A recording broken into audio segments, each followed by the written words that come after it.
Hello everyone, friends and acquaintances. Welcome to our podcast. My name is Favour Rukombo. In a conversation with... Okay, greetings everyone. My name is Kudzai and Favour, and I'm excited to join you. Thank you so much, Brother Clementine Bauer, for coming, for accepting our invitation. So today we are thrilled to discuss about some concepts, some topics that I wish one should hear, one should actually pay a particular attention to. The topic is about the things we often do in our lives, and we usually call it sensory sensitivities. We don't claim to know it all, but we claim to share the little we have. That is the basic principle of knowledge. To me, knowledge is a commodity to be shared.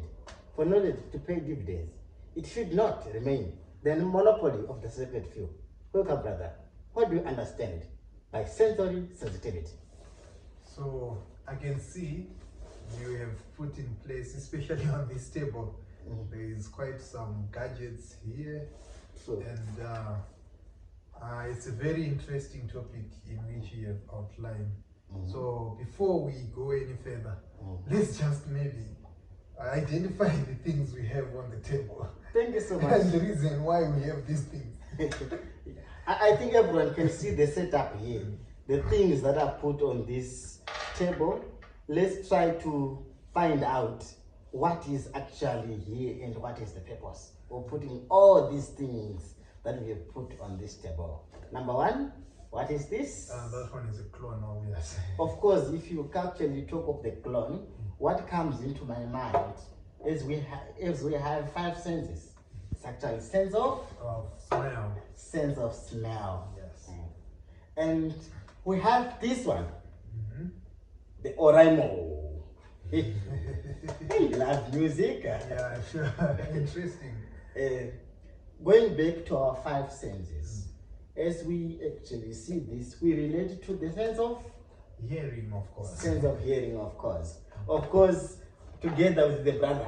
Exactly. Yeah. And also with the AirPods. And also we have the AirPods.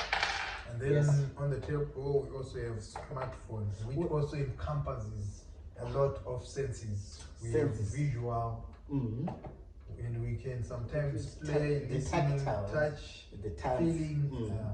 So it touches everything, yeah. So how do you relate the sense of smelling to disturbance? In psychology, there is what they call personal space. Okay, interesting. In psychology, as they have personal space, they are simply saying an individual has a space in which each and every person, whether it's a president, whether it's a minister, whether it's a billionaire, or any respected guest, must respect that personal space. So, to be honest, the way a person smells, it actually invites some people. Because some people, they like the good smell in which people they smell. And at the same time, it repels. Yes, yeah. So, you're talking an issue of matter of personal space, especially when we are relating to how we use our clone. Yes, yes. And yeah, it's quite a fascinating story because sometimes you find it we do not live in an island whereby it's all by myself. Yes. I live in a world whereby there is others. So I have to relate my personal life and how can it relate with others such that they don't get affected. But somehow it's also good to smell good. It is so good. So but now how we use our clone actually matters. Yes, yes. Because you find it now, we have people with different allergies. Very true. We talk of sinuses. Some people, they don't like sprays that are too strong. Yes. And I remember there were some times when I was still in high school, I used to have my computer teacher. She hated clones. Very true. I can even relate. So imagine now we are in a setup like a classroom, whereby, of course, my classroom constituted of about 50 people, and everyone is coming with their own, and this is different clone. And so imagine the sense that the room, the environment. Yeah, exactly. So you find it sometimes it would create some disasters simply because how people use their clones. Yes. Because many people spray clones like they're dipping themselves in a pool. Like they are simply cows in a dip. Exactly. So you find it now, in my personal experience with clone, you're not supposed to spray clone in a way that it affects someone. The person next to you. Exactly. So the way you use clone is supposed to be a way that if someone gets close to you, they can actually smell that you're smelling good. And at the same time, while you stay on that, we need to be reminded the purpose of putting that clone, to wear that clone. Okay. You are doing it for me, not holistically for you. Yes. So the reason why we wear these clothes is because, of course, we as humans, we tend to sweat. And by sweating, say having a horrible day, busy day, you can produce a bad odor, such that people wouldn't want to stand close to you or being in a room with you because of that odor. So cologne is just meant to hold that sweat. We talk about roll-on. That's the reason why we put roll-on, is to hold the sweat so that it doesn't affect anyone else.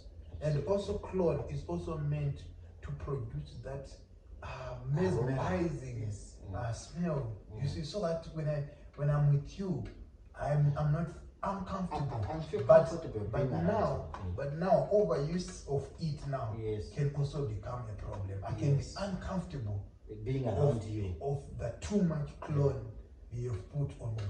Because some are allergic to the type of cologne you wear. For instance, I go for calamine. Which cologne do you go for? I normally use Salvo. Salvo, you know. So the difference now, we are actually using a public transport, and I'm allergic to Salvo, and you also to calamine. Imagine the combination. So normally there is an etiquette on how we should use our cologne. Like I've seen some many people, like when they are spraying cologne, they want people to feel them, so that when they enters in a room, the whole cologne will spread around the room, and everyone says like, "Oh, Favour is arrived." Yes, but that's not the proper etiquette when it comes to using cologne. When you're using a cologne, you're not supposed to overspray it like. Can you demonstrate? For example, let's say this is our cologne. Yes. You're not supposed to all the way. Just you rub here, you rub here, or you just put a little bit. Simple. So and that's it. With this method, you can go for 24 months. For me, myself, I bought it in December, but I still have it. How many meals? I think it's similar, quite close. I think this is 500. 500 meals. Are you sure? No, it's not. It's 50 meals. 50 meals. Yes. Mine, I think, is something like 100 meals. But it's not much. But I'm saying I've had it since December last year. It's so educated. You see, so the way I just put on this cologne is a way when someone, let's talk about, let's say I'm going home, meeting my mom. When I hug my mom, she comes close to me. I said, "Oh, my boy is like smelling good." That's how it's supposed to be. Not to affect a person who is 2 meters away from you. Or in a room, whereby you just get in a room and the whole cologne. Because remember, we have people with allergies. It actually disturbs them. So you see, it's a matter also that can disturb personal space for some people. Imagine I'm sharing a room with you, and when I put cologne, I make sure that the whole room is filled with that dissemination. Exactly. And also, we are at the same workplace. Maybe we are sharing an office. You come, it will honestly disturb my day. Very true. Yeah. Very true. And these things are not often spoken about. And we usually hate people unconsciously. And thank you so much for educating us. On clone, please be mindful how you use this one. Yes. To make sure that you minimize the quantity of clone you wear. Because you are going to affect a person who might not be openly tell you, hey, your clone is too much. Thank you so much for educating us on this. Let's actually go to the sense of hearing. Okay, the sense of hearing, I can see here we have a speaker. So you find it now how sound can affect the people next to us. Imagine we are doing our podcast right now. We are having our personal space. Remember, we have to find a most quiet place so that our video and our sound can actually come out well. So you find it now. Let's say somebody just comes and puts on loud music. It will destroy our podcast, even our personal space. So you find it now, even in the society. That's why you find it's actually illegal to just play music on loud blast without having a police clearance. You have to need a permission to play your music out loud. Because remember, you might be in your home playing your music, but you have neighbors. The person next door might be in a mood of not want to listen to music. They are having a Zoom meeting. Exactly. Remember, we are also living in a digital world whereby meetings are even conducted online. Someone will be in a Zoom meeting and you are there playing your loud music. So I've seen it like sometimes, like many people, they feel like for music to be the best music, it's supposed to be loud. No. Music is not supposed to be loud. Especially most of the times. If you're having your own personal space, you want to listen to your music, consider that you're also living with people around, and you might even disturb their own personal space. Maybe there's someone next door who's trying to study, then you're there playing your music out loud.